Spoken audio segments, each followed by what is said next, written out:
nikmat sehat, nikmat umur, nikmat taufik dan hidayahnya sehingga subuh hari ini kita sholat berjamaah, kita ta'lim bersama, kita kembali bersilaturahim. Mudah-mudahan pemberian Allah semua ini menjadi pertanda bahwa kita termasuk dari kelompok hambanya yang beruntung di dunia dan di akhirat. Amin amin Allahumma amin. Salawat salam terhatur kepada baginda Nabi Muhammad sallallahu alaihi wasallam, kepada keluarga beliau, sahabat, pengikut ila akhir zaman. Sambil kita berniat i'tikaf dalam masjid ini, kembali kita mengkaji pesan nasihat para ulama-ulama kita terdahulu. Namun sebelum kita kaji, terlebih dahulu kita berkirim surah Al-Fatihah untuk guru-guru kita, orang tua kita, kakek nenek kita, orang-orang yang berjasa dalam kehidupan kita, wabil khusus di mu'allifi hadzal kitab wa li amwatina wa amwatikum wa amwatil muslimin anna Allah yaghfiru lahum wa yarhamuhum wa yu'li darajatin fil jannah wa yanfa'una bima asrari wa anwari wa ulumi wa nafa'ani fid dini wa dunya wal akhirah wa ala kulli niyatin salihah wa ala kulli ma nawa bi salaf salih min niyyatil qabul wa tamami kulli sudi wa ma'mur wa ila hadratir rasul sallallahu alaihi wasallam. Al-Fatihah.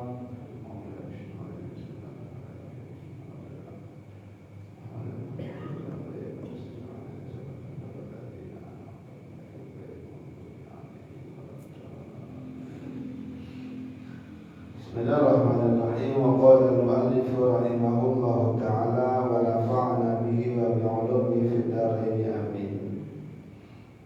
An al-Imam al-Qutbi Ali bin Muhammad al-Habsyi radhiyallahu anhu qala ra'aytu al-Habib Shalih bin Abdullah al-Qas fasa'altuhu ma asasu tariqatil qawm qala syai'ani ahaduhuma dhahirun wal akharu batinun.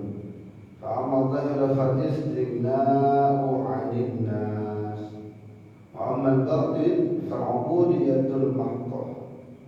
قلت له فإن لم نقدر عليهما قال اطلبهما من الله. Al-Imam Ali Al-Habsyi yang pengarang Maulid Habsyi, beliau katakan, saya pernah melihat bertemu dengan Al-Imam Shalih bin Abdullah Al-Qas. Lalu aku bertanya kepada beliau tentang tasawuf, tentang orang-orang yang suluk berjalan kepada Allah. Apa sih pondasinya orang-orang tersebut? Bagaimana pondasi dasar jalan mereka? Maka Al-Imam Abdullah Al-Qas mengatakan, Imam Shalih bin Abdullah Al-Qas mengatakan dua macam. Salah satunya zahir dan yang lain batin. Zahir dan batin. Zahir fal istighna'u minan nas. Fal istighna'u 'anil nas. Tidak bergantung kepada manusia. Itu yang zahir, tidak bergantung kepada manusia. Dan itu susah dilakukan kecuali kalau kita yakin kepada Allah. Yakin Allah yang maha kuasa, yakin Allah yang maha memberikan rezeki, yakin Allah yang maha menyembuhkan, yakin Allah yang maha pengasih. Baru kita bisa istighna'u 'anil nas. Secara zahir istighna'u 'anil nas. Itu pondasi dasarnya orang berjalan kepada Allah. Pondasi dasarnya para arif billah. Al-istighna'u 'anil nas. Tidak berhajat, tidak berharap kepada manusia. Adapun secara batin hati, maka penghambaan secara tulus. Secara zahir tidak berharap, tidak bergantung pada manusia. Secara zahir.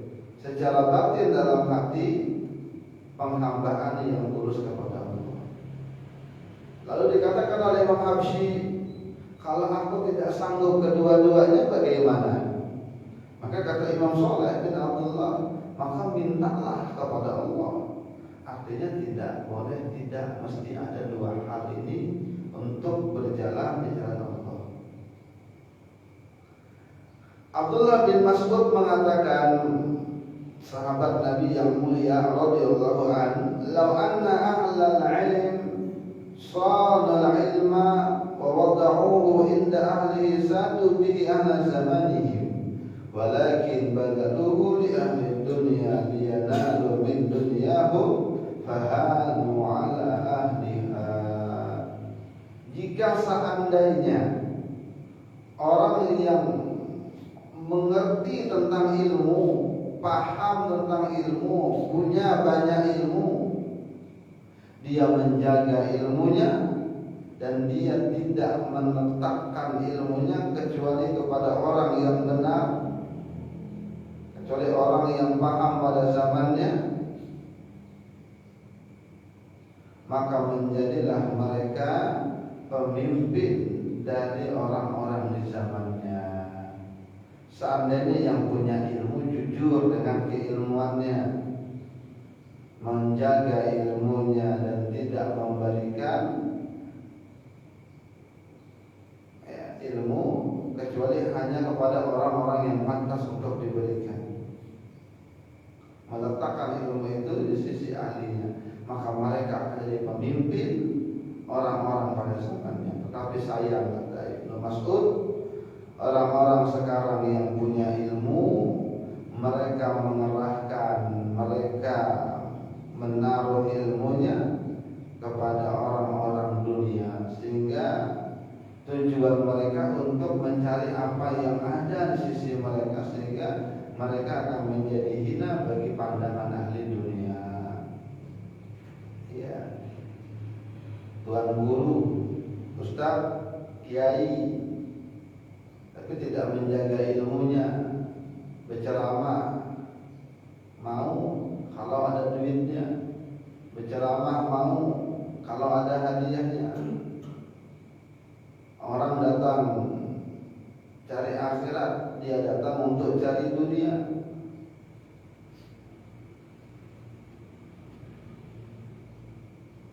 Maka dia akan hina di pandangan ahli dunia. Ditukari orang alim, ditukari orang-orang alim yang dibeli dengan orang-orang dunia.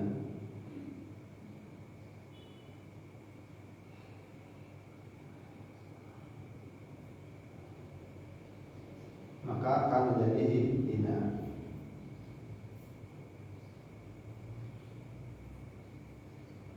Ada sekelompok orang di Jakarta, ulun mesti kenalan. Sekarang orangnya itu di majelis zikir, pokoknya baik. Dulu dia suka naik ke klub malam.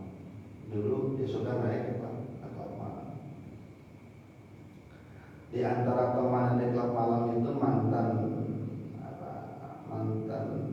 seorang pendakwah keren, tapi udah almarhum. Bagus, pendakwah keren, suaranya bagus, tapi sudah almarhum. Itu temannya di diskotik dulu, dia bilang. Satu saat ada sekelompok orang yang amar ma'ruf nahi munkar.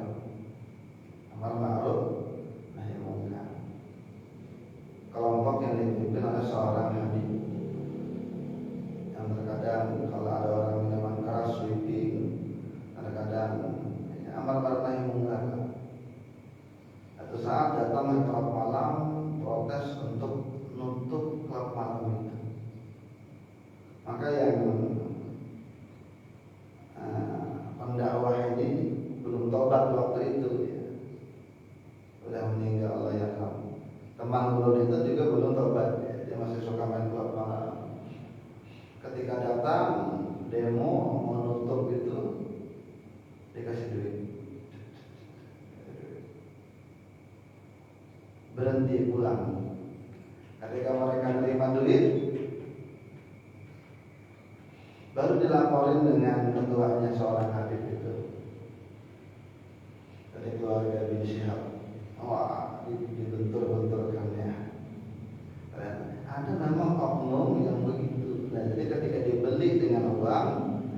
menjadi hina di pandangan di dunia. Itu gampang aja, tinggal kasih duit aja diam sudah. Akhirnya yang itu kena dimarahin dengan ketuanya, dimarah-marahin. Tuh dilaporin tuh, tuh anak buah pian tuh dikasih duit, diam. Ya, gara-gara mau dibeli dengan duit, gara-gara menjadi hina. Ya paling tidak kalau ada kasus lagi, gampang aja tinggal kasih duit selesai terus. Kalau hukum tuh gampang aja dicari-cari, ada aja dalil dicari-cari.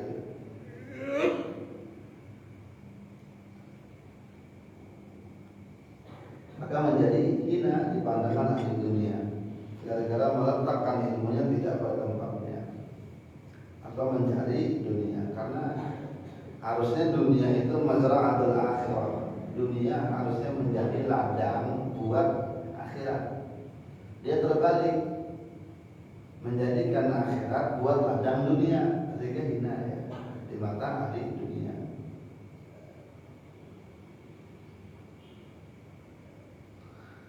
Seorang alim besar, al-arif billah Salim bin Abdullah radhiyallahu anhu, beliau sedang tawaf di Baitullah Al-Haram satu saat.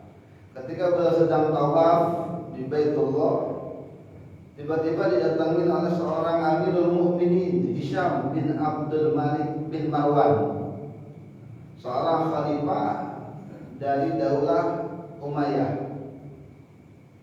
Amirul Mukminin, khalifah, bukan sekedar presiden lagi. Kalau presiden kan kecil aja masih, cuma cakupan negara. Ini seluruh negara Islam di bawah kekuasaan dia, khalifah.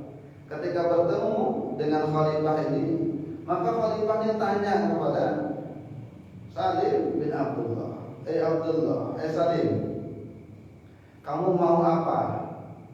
Biar aku kasih.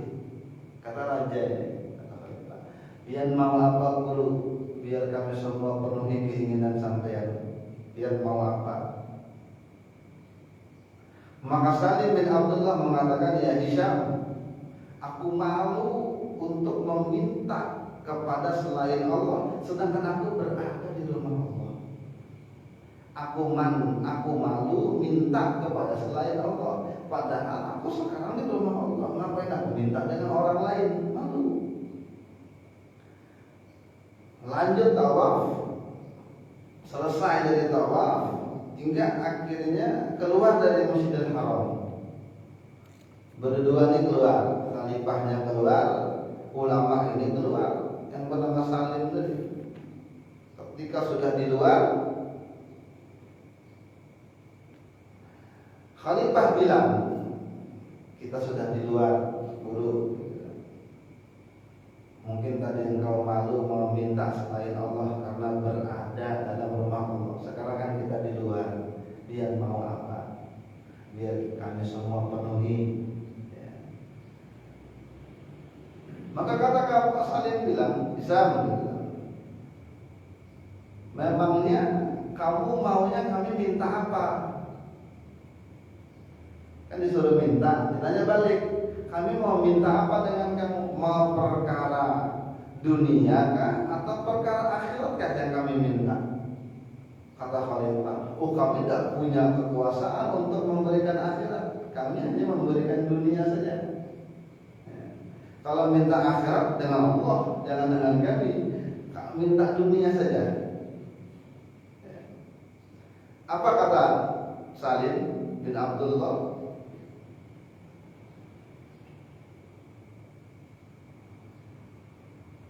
Aku saja malu minta dunia kepada Allah, masa aku mau minta dunia kepada kamu? Aku saja malu minta dunia kepada Allah, padahal dunia ini milik Allah, bukan milik kamu. Masa aku mau minta dunia dengan kamu? Akhirnya tidak jadi. Ini hebat orang begini, 1 banding 1000 orang, 1000 banding 1. Ya. Ketika dia berikan privilege kemuliaan gitu, maka tidak digunakan, tidak digunakan.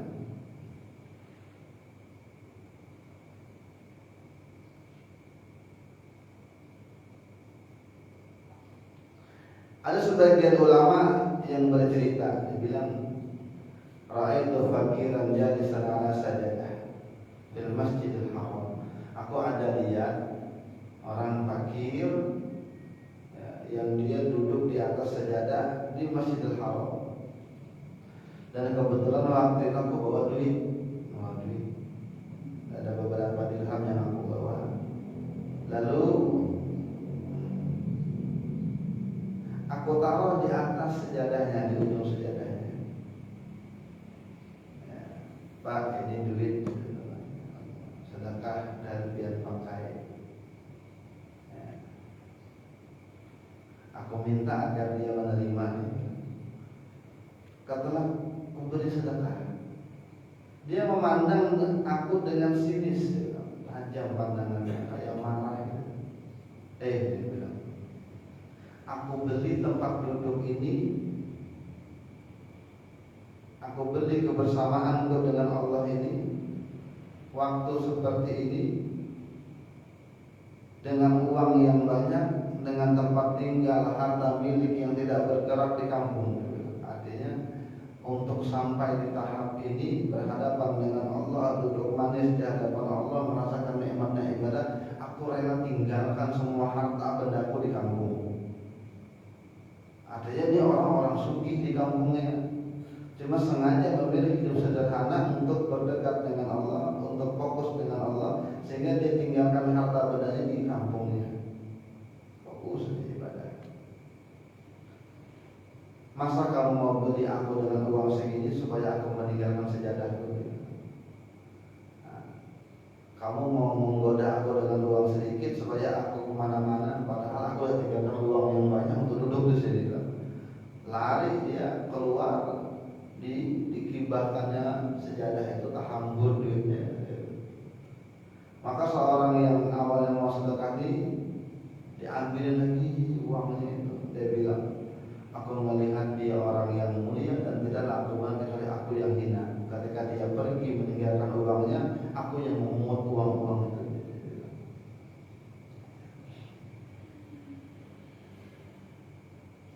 Enak kan kalau punya duit itu, omset jalan aja di kampung, nanti ketika Ramadan sebulanan di Masjidil Haram. Kalau sudah jalan bisnisnya ada anak buahnya, mau ibadah, pergi nurut ilmu, tinggalkan dulu sebulan tidak masalah. Itu namanya sugih dunia akhirat itu. Ini sugih dunia akhirat orang ini. Di kampung sugih, tapi tinggalkannya biar orang yang mulus. Dia bilang, kamu mau nipu aku dengan uang segini, uang yang banyak aja kau tinggalkan untuk duduk di sini. Kenapa kamu mau nipu aku? Karena ambil aja duitnya. Ya.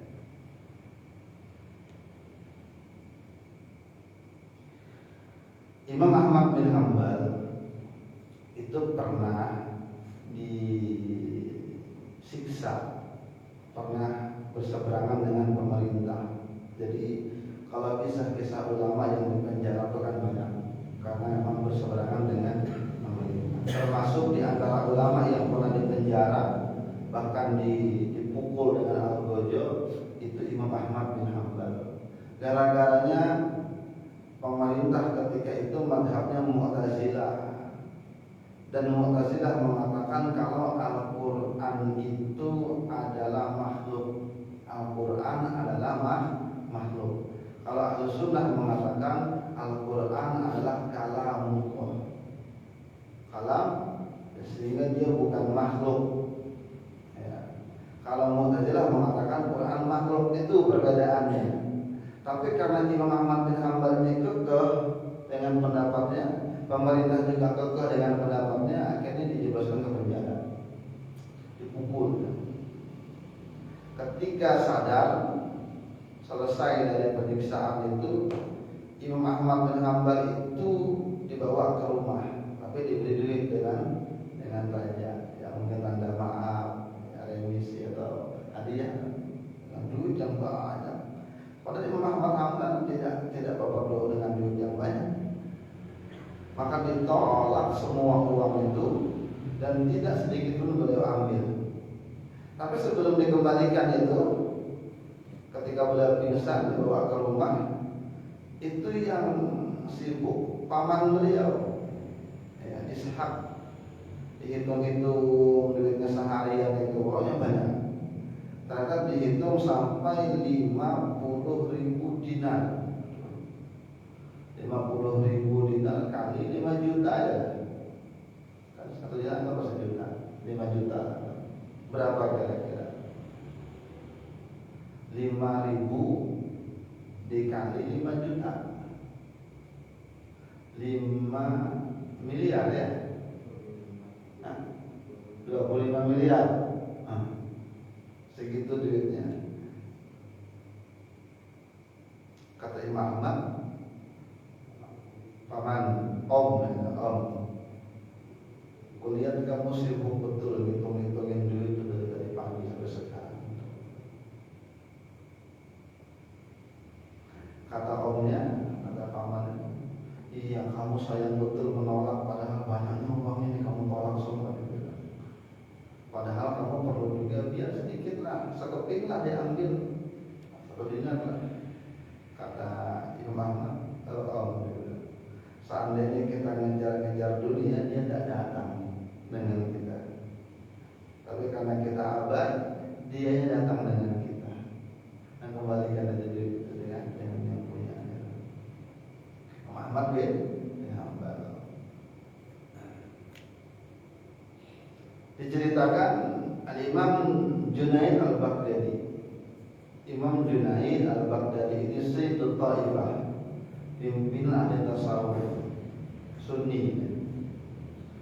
Satu saat datang seseorang menghadap beliau lalu memberikan uang sebanyak 500 dinar. Berapa? 500 dinar. 5 juta kali 500. 5 kali 5 25. Berapa? 2,5 miliar. Kalau tadi itu 2 triliun ya. Dikasih dulu. Imam guru di duit 500 dinar. Tolong biar bagikan dengan jamaah biar.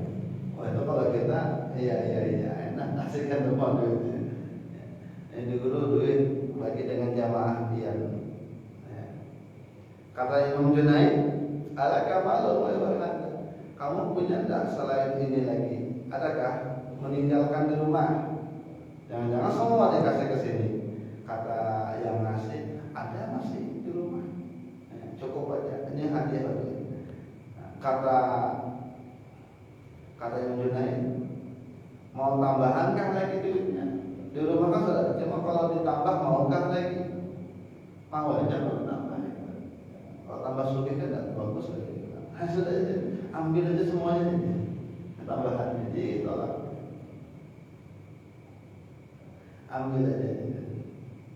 Kamu lebih membutuhkan daripada kami. Kamu lebih membutuhkan daripada kami. Jadi ketika dikasih duit, ditanya, adakah di rumah? Ada. Mau lagi tambahan? Mau. Sudah ambil semuanya. Ambil aja semuanya. Dikembalikan duitnya. Kamu lebih butuh barang daripada kami. Imam Junaid Al-Baghdadi kada hijau mata dengan duit itu.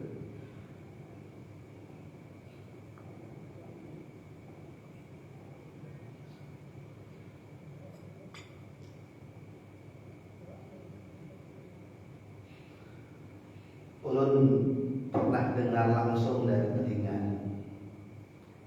ada penceramah, bagus ceramahnya. Tapi orang itu ada keceplosan. Guru duit kan, saya duit, saya duit.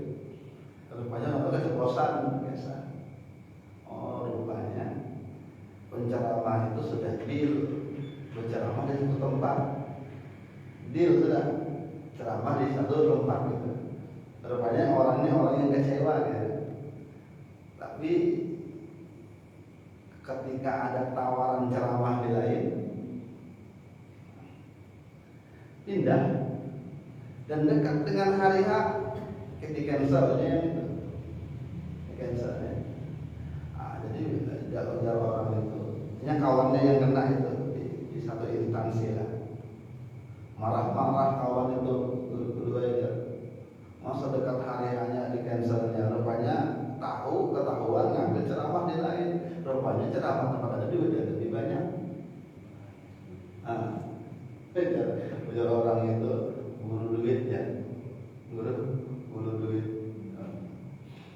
sudah macam itu, maka ilmu apapun yang disampaikan tidak akan diterima lagi, karena dia sakit hati.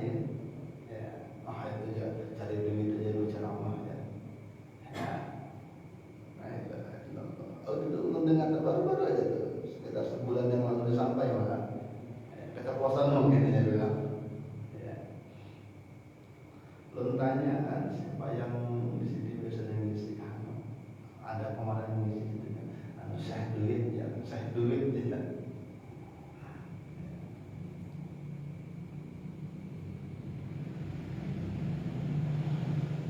makanya almarhum Abu Syarwani Barikawan itu mewanti-wanti dengan murid-muridnya, kamu jangan sampai berpilih ceramah, gara-gara di sana lebih banyak duitnya, nanti kamu pindah. Kalau kamu ketahuan habis nih kamu. Ya, tadi percaya orang lagi. Berpilih-pilih itu udah ceramah. Hati-hati di situ. Ya waktu itu kan gurun santri, jadi ya kan tapi pengaruh. Ternyata ketika kadang kesana kemari, terkadang memang bisa menggoda itu, bisa menggoda. Ya. Pilihan karena kita dihadapkan dengan sudah terima di sini, terima sini, akhirnya ketika bertabrakan lagi dan mungkin yang makanya sebagai bisa tergoda dan bisa. Jadi kalau kita kadang duduk di tempat itu susah membayangkan, tapi yang biasa duduk di tempat itu bisa membayangkan. Di sini berapa, di situ berapa, ketika itu pilihannya berapa. Makanya salah seorang kawan ulun, orang Samarinda juga, dia kawan itu, aku kadang pernah membuka duit amplop itu langsung.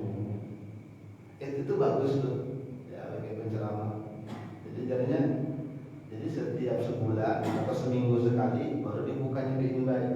Jadi kecuali kan mungkin bertulisan masjid itu. Jadi tidak tahu dia di masjid ini sekian, kalau khotbah di sini sekian, dia tidak pernah tahu karena dia baru buka seminggu dan sama-sama ketika sudah amplop kumpul baru dibukanya semuanya, jadi tidak tahu dia. Ya, itu bagus itu. Karena tadi bahaya.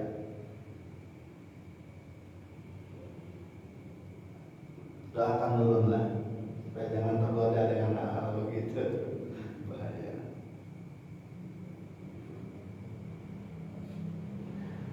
Kalau Nabi itu terbalik.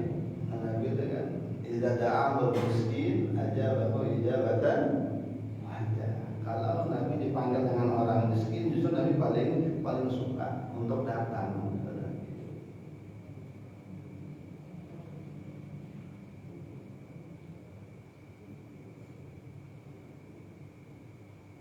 Luqmanul Hakim mengatakan kepada anaknya, bunayya, wahai anakku di sini. Ini hamaltus sakhra wal hadid, falam ara syai'an athqala minan dain. Aku sudah pernah menjadi kuli bawa batu, bawa besi, tapi tidak pernah aku melihat yang lebih berat daripada hutang. Berat hutang itu memang minjamnya rasa ringan, bayarnya berat. Jadi kalau memang bisa diminimalisir, jangan hutang. Makanya kadang bini gitu padahi, karena kan kadang di aplikasi belanja online itu kan ada limit. Ya. Kalau bisa jangan hutang, karena kan tergoda dengan kalau kita sering belanja, kadang limit itu kan tinggi. Ya, kalau memang bisa cash, kenapa hutang? Ya, ada waktu hobi hutang.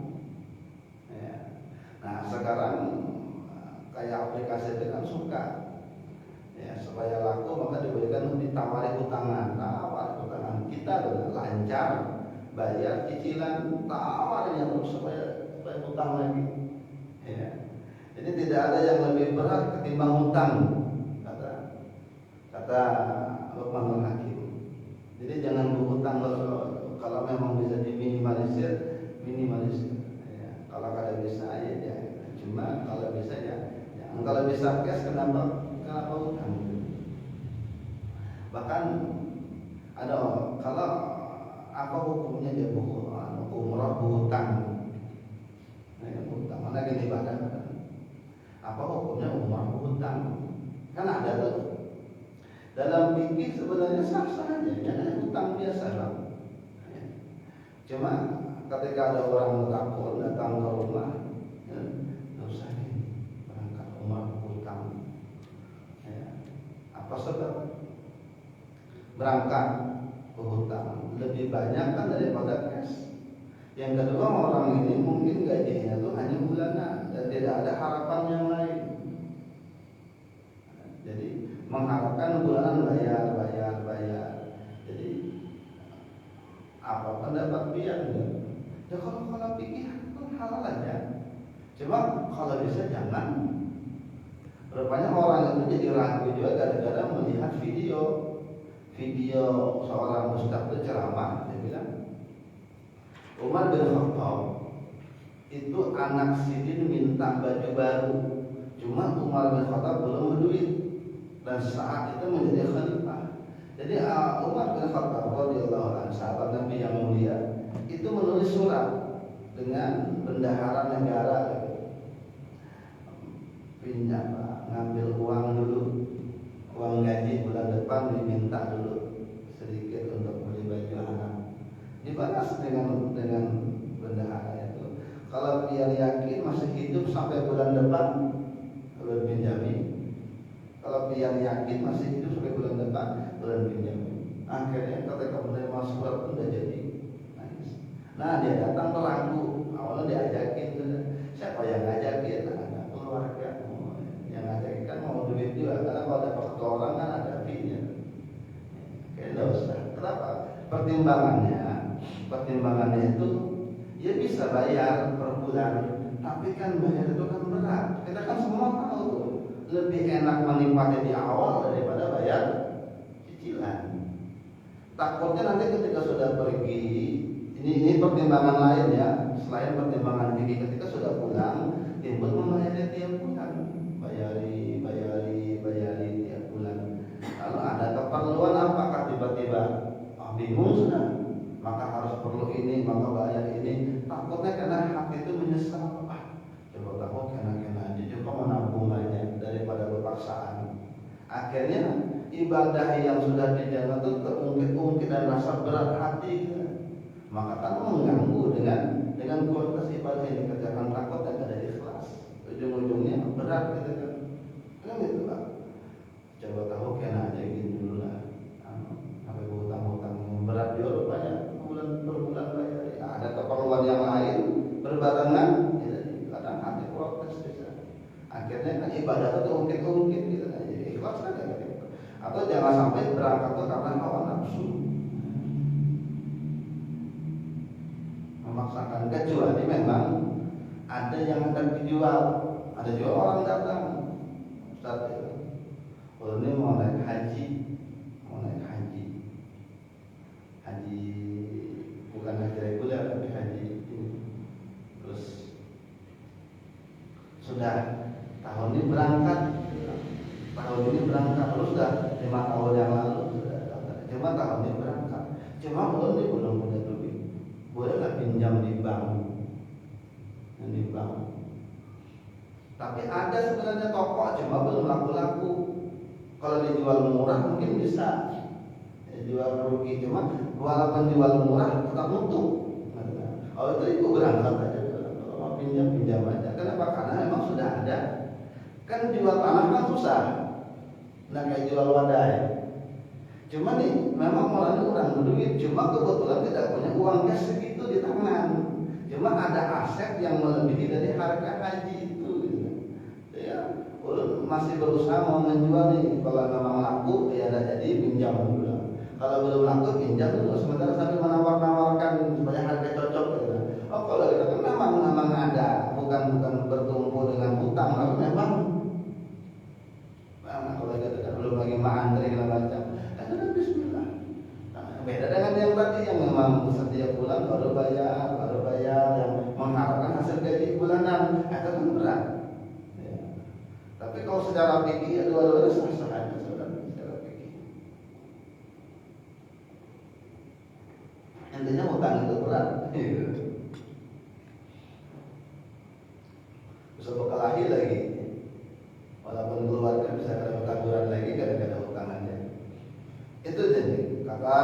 Luqmanul Hakim, aku sudah banyak mikul batu, mikul besi, tapi yang kurasakan tidak ada yang lebih berat ketimbang hutang.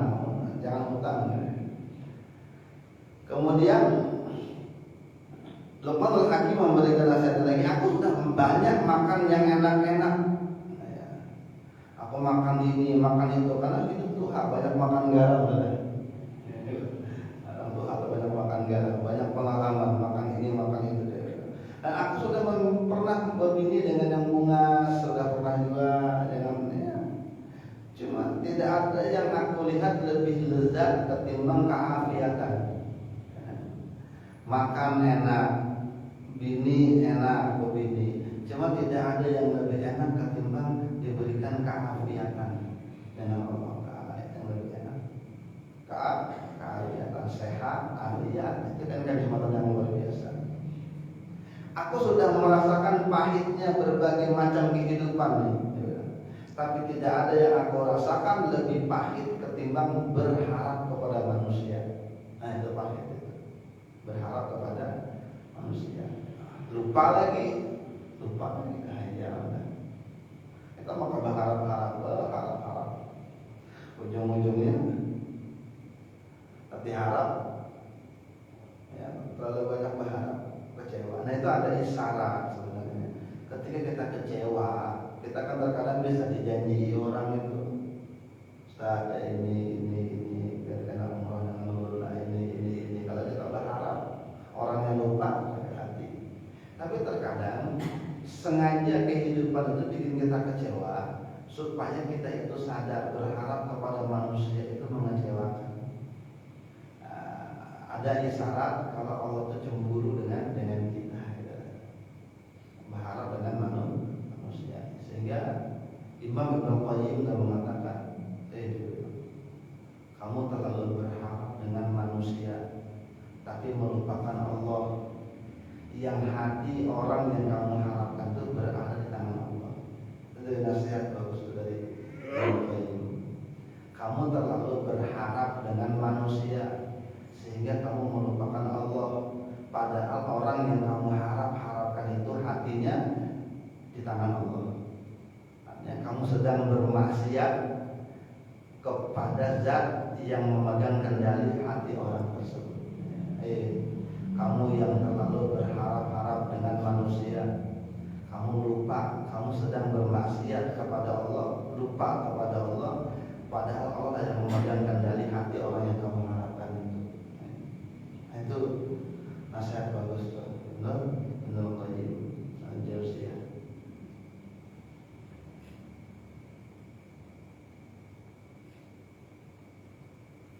Sahibul yakini ya'khudul 'ata bi syartaini. Orang yang memang yakin hatinya kepada Allah, kuat keyakinannya, dia mau mengambil pemberian dari orang itu mau, tapi dengan dua syarat. Pertama, dia melihat ayarahu minallah, dia melihat pemberian itu murni dari Allah, walaupun secara hakiki syariat, secara zahir ya lewat orang, terima kasih dengan orangnya, tapi secara pandangan hati Allah Ta'ala yang kasih. Itu yang pertama. Syarat yang kedua, dia mau menerima pemberian kalau memang pemberian itu akan membantu dia taat kepada Allah, kalau dia mau ambil. Jadi dua ini kata Imam Haddad, orang yang punya keyakinan kuat mau mengambil pemberian dengan dua syarat ini. Pertama, dia melihat dengan batinnya ini pemberian datang dari Allah Ta'ala. Hamba hanya digerakkan oleh Allah untuk mau memberi. Hamba hanya dilibatkan oleh Allah untuk mau berbuat baik, tapi hakikatnya yang maha baik adalah Allah. Yang kedua, pemberian itu akan membantu dia taat kepada Allah.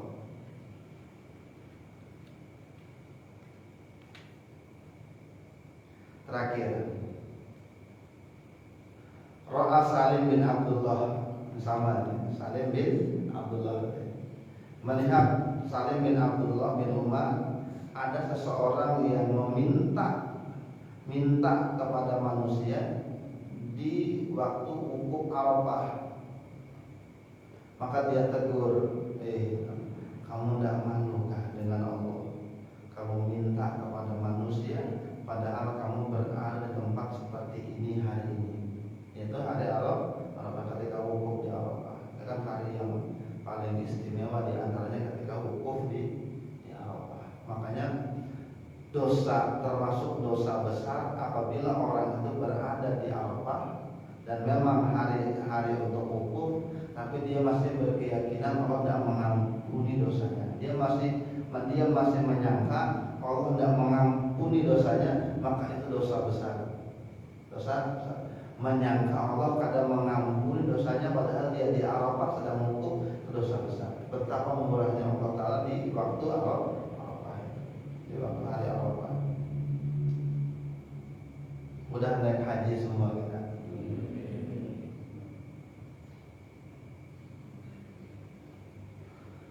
Wallahu ta'ala alam bisawab. Masuk ke sudah waktu? Belum kan? Lanjut lagi nah. Karena kalau kita tuntung biar sembahyang soalnya, padahal belum waktu lagi. 7 menit lagi ya. Qala al-Habib sallallahu alaihi wasallam, berkata Nabi kita Muhammad dalam doanya, Allahumma ahyini miskinan wa amitni miskinan wahsyurni fi zumratil masakin. Nah ini doanya berat nih. Kalau kalian mau silakan kalian amalkan. Ya Allah, hidupkanlah aku sebagai orang miskin, matikanlah aku sebagai orang miskin, dan kumpulkanlah aku di kelompok orang-orang miskin.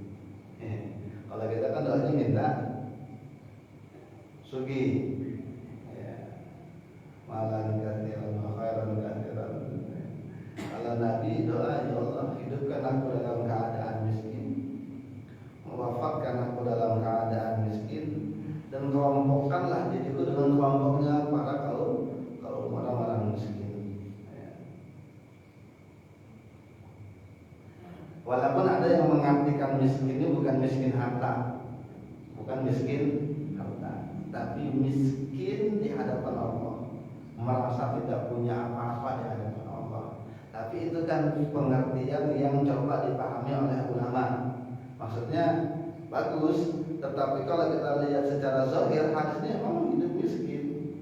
Makanya Nabi pun dalam beberapa kali kesempatan kan memang sengaja memilih hidup miskin. Jadi bukan karena nasib tapi karena pilihan.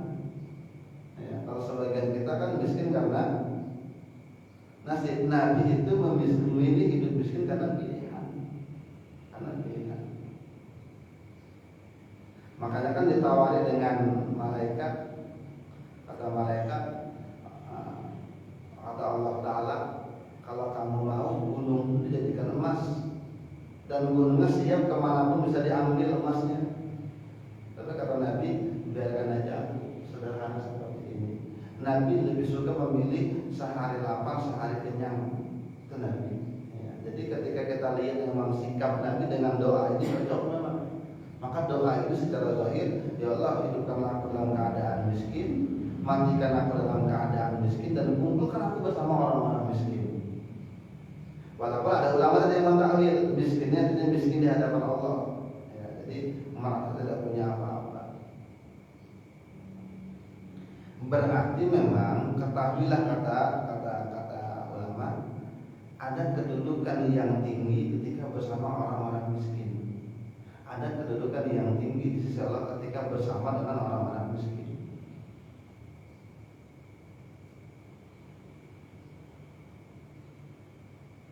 Karena Nabi mengatakan, kelompokkanlah aku, bangkitkanlah aku nanti di hari kiamat dengan orang-orang miskin. Nabi tidak bilang sebaliknya, kelompokkanlah orang-orang miskin dengan kelompokku ya Allah di hari kiamat. Tidak begitu doanya. Ini kata ulama, ada rahasia dari kalimat doa ini. Kalau seandainya Nabi bilang, ya Allah kelompokkanlah orang-orang miskin di kelompok saya, maka orang miskin ini memang beda dengan kelompok Nabi. Tapi ini ya Allah kelompokkanlah dulu dengan kelompoknya orang miskin. Jadi memang ada istimewa dengan orang-orang miskin itu. Makanya duduk dengan orang-orang miskin itu Nabi suka.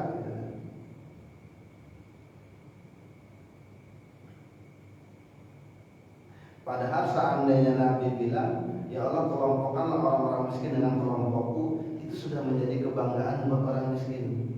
Ya Allah kelompokkanlah orang miskin dengan kelompokku, itu sudah jadi kebanggaan. Tapi Nabi bilang lebih dari itu, ya Allah kelompokkan aku dengan orang miskin, kan beda kan kalimatnya. Ini lebih berbangga lagi seharusnya.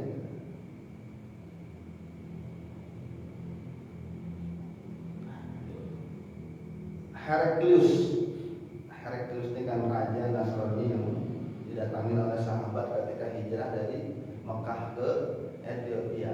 Sebelum sahabat-sahabat Nabi dan Nabi Muhammad hijrah ke Madinah, itu sahabat sudah pernah hijrah duluan berpuluh-puluh orang, sekitar 70 orang atau berapa itu.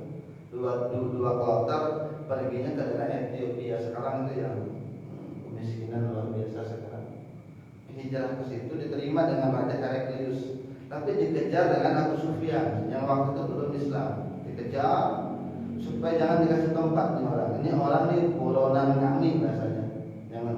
Ketika datang ke Ethiopia kan nggak bisa berbuat apa-apa kecuali yang meminta izin dengan rajanya. Maka Abu Sufyan datang untuk mengatakan jangan diterima nih orang-orang yang baru ini, bikin kacau aja nih pengungsi ini. Tapi ketika dijelek-jelekkan dengan Abu Sufyan ketika belum Islam, maka raja ini tanya, yang ngaku nabi di umat di kampung itu, di kalangan itu pengikutnya orang-orang berdadi, orang-orang mulia, orang-orang miskin kan, atau orang-orang lemah. Jadi orang-orang hebat kan, orang-orang lemah yang banyak mengikuti nabi yang kamu bilang di Mekah hebat. Kan Abu Sufyan mengadu nih, ada orang ngaku nabi, ini ada orang ngaku nabi, kerjaannya begini, pengikutnya begini, bikin kacau tempat kami. Jadi raja jangan dia terima kalau dia mau tinggal di sini. Raja tanya balik, Muhammad yang ngaku nabi itu pengikutnya orang miskin kan, orang lemah atau orang-orang suci yang kuat-kuat kan? Kata Abu Sufyan, bal du'afa hukumnya ikut mereka itu orang-orang miskin. Maka Heraklius mengatakan ahbarur rusul, mereka itulah pengikutnya para rasul. Artinya yang memang orang-orang yang lemah. Jadi umat Islam ini pengikut awal-awalnya bukan dari kalangan orang-orang berdasi yang punya jabatan sosial, bukan, dan bukan dimiliki oleh orang-orang yang sufi-sufi, tapi pengikut awal-awal umat Islam ini yang hidupnya serba pas-pasan. Itu di awal-awal gitu, kayak Bilal, Mus'ab bin Umair. Itu orang-orang yang memang secara keduniaan tidak banyak dipandang. Walaupun ada 1-2 orang kayak Utsman bin Affan, ada, cuma tidak banyak kayak Abu Bakar. Tapi kebanyakan rata-rata orang-orang yang lemah. Apa kata ulama? Karena memang Islam itu ajaran yang mengajak orang untuk menghamba kepada Allah, bukan menghamba kepada jabatan dan kekuasaan atau dan harta, sehingga untuk mengajak orang-orang yang lemah itu lebih mudah mereka terima ketimbang mengajak orang-orang yang terlanjur cinta dengan dunia. Nah, untuk mencintai akhirat, untuk tidak mencintai dunia. Nah, orang-orang yang paling mudah diajak ya orang-orang yang tidak punya duit itu di antaranya. Dan di antaranya lagi memang agama ini tidak berdasarkan kepada gila dengan harta, sehingga yang pengikut pertamanya orang-orang yang tidak berduit. Itu di antara keutamaan orang miskin, sehingga Nabi suka dulu dengan orang-orang miskin. Nah, mudah-mudahan kita diberikan hidayah oleh Allah, diberikan kekuatan. Apabila sugih mudah bisa bersyukur, apabila diberikan ujian kekurangan mudah bisa bersabar. Mudah-mudahan